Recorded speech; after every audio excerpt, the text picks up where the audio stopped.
Amigos televidentes, muy buenos días. Dialogaremos en los siguientes minutos con Pavel Muñoz, secretario nacional de Planificación, a propósito de esta propuesta de diálogo que ha hecho el gobierno nacional. Bienvenido, señor secretario, gracias por estar con nosotros. ¿Cuánto cambia el panorama del diálogo, las marchas de la semana anterior, el discurso del alcalde Jaime Nebot contra este proceso de diálogo? Bienvenido, buenos días. Gracias, un saludo, Fernando, a usted y todas las personas que nos pueden ver. Yo diría que no se modifica sustancialmente en tanto el proceso lanzado por nosotros de un diálogo sobre los temas de equidad y justicia social tuvo de por medio ya movilizaciones, digamos, en tanto fundamentalmente en la ciudad de Quito.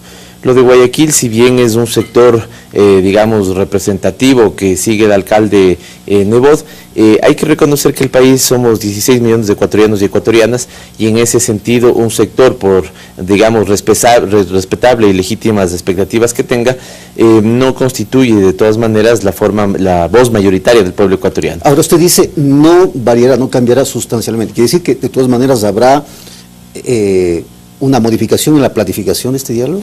Bueno, nosotros estamos consolidando esta semana justamente la planificación. Vemos que ha pasado poquísimo tiempo entre el anuncio y los días en los que estamos en este momento. Lo que hemos hecho en un primer momento es consolidar la forma del diálogo, ¿no es cierto? Ver que es un tema sobre la equidad, sobre la justicia social, ver que las dos leyes que fueron materia de cuestionamiento están subsumidas a ese diálogo, que las podemos de alguna u otra manera poner por debajo de un tema más amplio, más inclusivo, que es el tema de cómo buscamos, cómo logramos una sociedad con mayores niveles de equidad y justicia social. Justamente eso es importante, es decir, no girará el diálogo en torno a estas dos leyes, porque parece ser que estas dos leyes simplemente se convirtieron en un pretexto para muchas personas. Sí, y solo cierro la parte anterior, Fernando, y entonces hoy estamos consolidando lo que va a ser el cronograma de esos diálogos. No, claramente no, el proyecto de ley ambos proyectos de ley están supeditados a este tema que hemos planteado nosotros como debate. Si hay un sector de la sociedad ecuatoriana que no esté de acuerdo con estos proyectos, pues entonces, ¿cuál es su propuesta? Si no son esos, ¿con qué mecanismos podemos nosotros aumentar los niveles de equidad y de justicia social?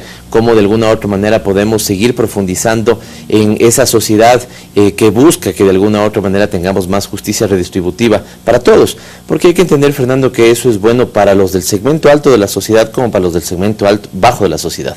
Es decir, si tenemos mejores niveles de igualdad, de justicia social, de equidad, al final del día eso es una buena noticia para todos. Ahora, ustedes han dicho un diálogo sin condiciones, pero por ahí se escuchan voces de que con la CONAIE no, con la UNE no, con tal sector no. Es decir, o sea, ¿cómo se va a encaminar el diálogo entonces? Efectivamente estamos abiertos a conversar con todos los sectores que antepongan el bienestar común, digamos, no los intereses particulares, sino que el bienestar y el bien público, digamos, frente a las demandas corporativas. En ese sentido, Fernando, reconozcamos que de alguna u otra manera hay sectores que se han autoexcluido de esta y otras posibilidades de diálogo. Es claro que nosotros no podemos revisar lo que ya ha sido la política pública en su conjunto, es claro que nosotros no podemos eliminar proyectos de ley antes aprobado, pero es claro también que podemos conversar con todos los sectores sociales para que podamos encontrar mecanismos que mejoren la equidad y la justicia social. ¿Cuánto podría deslegitimar este diálogo, volviendo a lo que dijo Jaime Nebot la semana anterior? Entre otras cosas, dijo, el diálogo es un engaño. También dijo, las propuestas y programas nacen de ese laboratorio de experimentos fracasados que se llama Semplades. ¿Qué le responde usted? Bueno, en realidad a él concretamente nada. A mí me parece que faltó al respeto a las personas, hombres y mujeres que con absoluto compromiso trabajan en la Secretaría Nacional de Planificación y Desarrollo.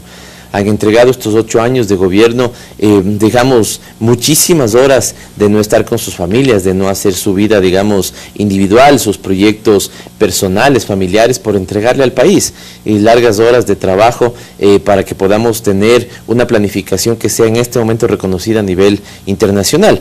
Fíjese, Fernando, el día viernes nomás nosotros estuvimos recibiendo en Medellín un premio a nivel mundial al Sistema Nacional de Información, que lo maneja la Secretaría de Planificación, por transparencia en el manejo de información.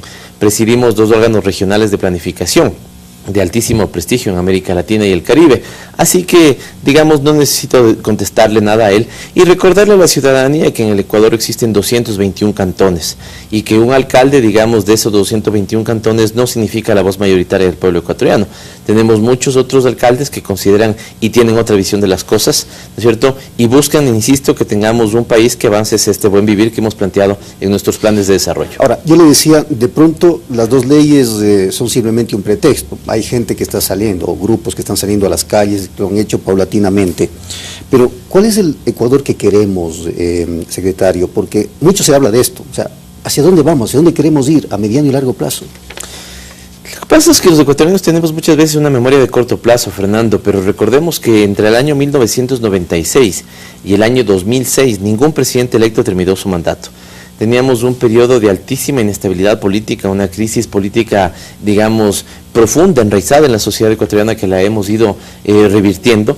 Hemos tenido 8 años que han sido magníficos en términos de políticas sociales. Empezamos a pagar una deuda social que el gobierno la tenía, el Estado ecuatoriano la tenía por años. Nosotros empezamos a consolidar un sistema de educación, digamos, amplio y de calidad. En este momento hemos universalizado la tasa de matrícula en la educación primaria. Hemos multiplicado por 3 prácticamente las atenciones en el sistema de salud. Hemos bajado todos los niveles de pobreza. Hemos disminuido las brechas de inequidad existentes en la sociedad ecuatoriana. Pero lo que no solemos recordar y no reconocemos, Fernando, es que lo hemos hecho en el continente más inequitativo del mundo. América Latina y el Caribe es el continente más inequitativo del mundo, y en este continente nosotros sí hemos mejorado, pero evidentemente para tener un país que pueda, si usted quiere, tener asegurada la democracia, el bienestar, el desarrollo para todos y todas, debemos seguir profundizando en estos énfasis, en estos temas que hemos planteado nosotros. Ahora, ¿cómo ha asimilado, señor secretario, cómo ha asimilado el gobierno, volviendo a las marchas de la semana anterior, principalmente la marcha de Guayaquil, bueno, lo que sucedió en Quito y lo que ha venido aconteciendo, cómo ha asimilado el gobierno? ¿Como una forma de descontento popular de determinado sector o un momento de manipulación política? A ver, yo veo que evidentemente hay gente que no ha estado y no estuvo conforme, digamos, con el planteamiento de estas iniciativas de ley. Esta inconformidad me parece que tiene que ver con 2 elementos. Uno, saber que se están tocando intereses particulares, legítimos seguramente, ¿no es cierto? Pero insisto, hay una sociedad en su conjunto por la que nosotros debemos velar y gobernar. Otro segmento me parece que estuvo fundamentalmente en el ámbito del desconocimiento, ¿no? Es decir, no claridad sobre el tema de las leyes. Reconozco que nos faltó tiempo y fuerza, digamos, en la comunicación de estos 2 proyectos de ley, sin que dejemos de reconocer que para eso está la Asamblea Nacional. Los proyectos fueron ingresados a la Asamblea Nacional para que ahí se dé el debate legislativo, y esto es lo que suele pasar, es la Asamblea también la que debe profundizar ese debate, cambia, modifica cosas, aumenta cosas, y entonces eso simplemente no pasó con estos 2 proyectos de ley. Ni siquiera lograron tener un trámite, digamos, medianamente normal en la Asamblea, inmediatamente aparecieron estas marchas, y creo que en estos 2 elementos, gente descontenta y gente desinformada, ha sido también, digamos, ha sido un caldo de cultivo, si uno quiere, para que aparezcan sectores que tienen clarísimas intenciones políticas de, y así lo dicen en sus gritos en las calles, en sus manifiestos públicos, de romper el orden democrático, que me parece es un gran valor que los ecuatorianos hemos cultivado en estos 8 años, y la sociedad, por más desacuerdo que tenga con determinada política pública o determinada ley, me parece que eso, a ese punto no quiero llegar. A propósito de leyes políticas como la ley de herencias, ¿cuánto ha avanzado, cuánto se está pensando o alimentando la posibilidad de que ésta se someta a consulta popular, tal como lo dijo el presidente? En un proceso de diálogo no hay que descartar ninguna opción, Fernando.